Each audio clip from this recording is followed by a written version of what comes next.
दुनिया भर का मीडिया जो पाकिस्तान के मीडिया के बरक्स दबाव का शिकार नहीं, इस सानहे के खौफनाक हकायक अपने कायरीन और नाजरीन के सामने रख रहा है। BBC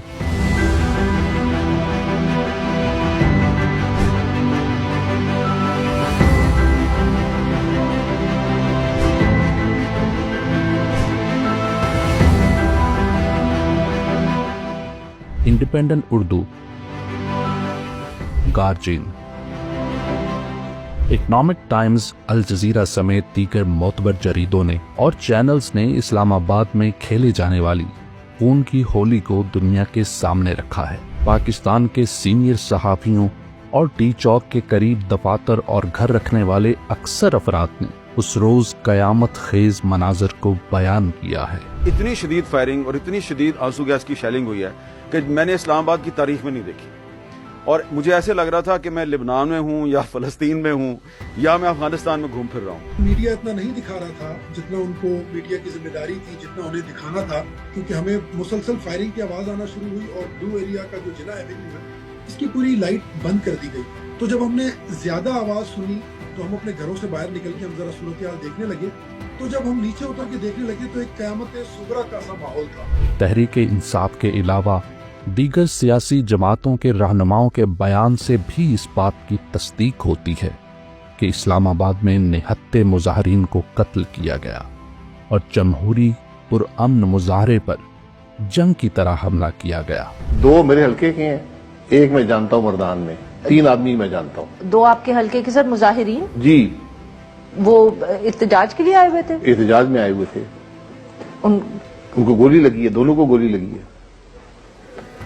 उनकी जनाजे हुए कल। इस तरह बात है। फिर वो पिम्स में था, मैंने भी पिम्स के ईडी को और डिप्टी कमिश्नर इस्लामाबाद वगैरह को उसी दिन फोन किया कि उसकी dead body they they.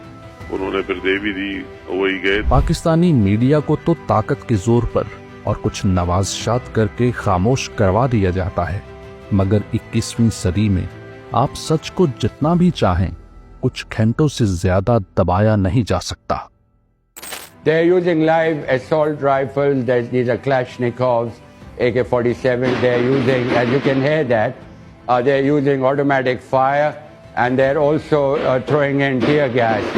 As you can see, the fighting is now very close to where we are, and we've of course had to move in here for our own safety because you cannot walk outside.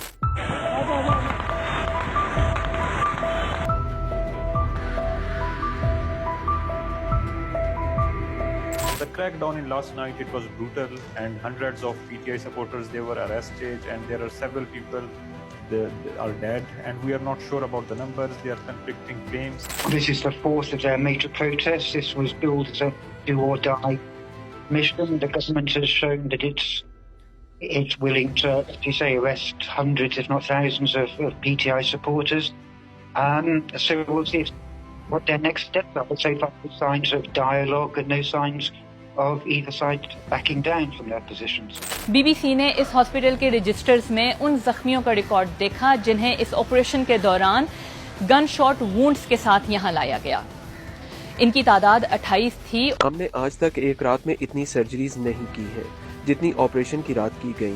बाज़ जख्मी इस कदर तशवीशनाक हालत में आए कि उन्हें anaesthesia देने का इंतजार करने की बजाय हमें सर्जरीज शुरू करनी पड़ी। हमारे पास गुज़श्ता रात कम अज कम 45 और 55 के दरमियान ऐसे शहरी लाए गए जिन्हें गोलियां लगी थी।